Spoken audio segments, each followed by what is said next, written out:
તો સિઝનનો પહેલો ધમાકેદાર વરસાદ અત્યારે વરસી રહ્યો છે અને પાણીમાં શું થઈ રહ્યું છે મને કાંઈ પણ ખબર નથી.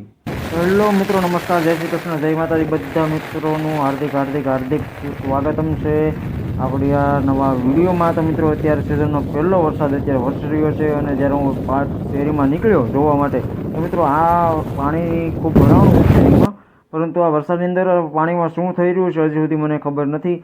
જો તમને કોઈને ખબર હોય કે પાણીની અંદર તો શું થાય છે, બળબડિયા બોલે છે અને કેના કારણે બળબડિયા બોલે છે, તમારી પાસે કોઈ કારણ હોય તો કમેન્ટ કરીને મને જરૂરથી જણાવજો. તો મિત્રો, હું આવ્યો હતો ત્યારે શેરીમાં જોવા કે પાણી કેટલું શેરીમાં ભરાણું છે તપાસ કરવા માટે. અહીંયા પેલું ઘર છે તે મારા કાકાનું ઘર છે અને તમે શેરીમાં અત્યારે બધા જોઈ રહ્યા છે કે પુષ્કળ પ્રમાણમાં પાણી ભરાણું છે અને હું છત્રી લઈને આવ્યો છું.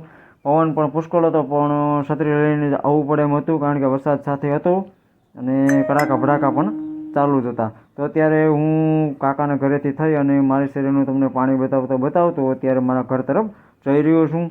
તમે અત્યારે જોઈ શકો છો કે હું છત્રી લઈને બહાર નીકળ્યો છું અને શેરીમાં એટલું પાણી ભરાણું છે. અને તો આ વખતે તો વરસાદ ધીમો છે અહીંયા આપણા વિસ્તારમાં, જેથી કરીને પાણી છે તે ઓછું ભરાણું છે. નકર તો દર વખતે તમે જોઈ ગયા હોય ને તો પાણી અમારે કડકડ ઉપર પાણી અત્યારે શેરીમાં ભરાઈ ગયું હોય છે. પરંતુ આ સિઝનનો પહેલો એવો વરસાદ છે કે ઓછો વરસાદ છે, પરંતુ આપણે એટલો બધો વરસાદ જોતો પણ નથી જે આપણને નુકસાન પહોંચાડે, ખેતીને નુકસાન પહોંચાડે.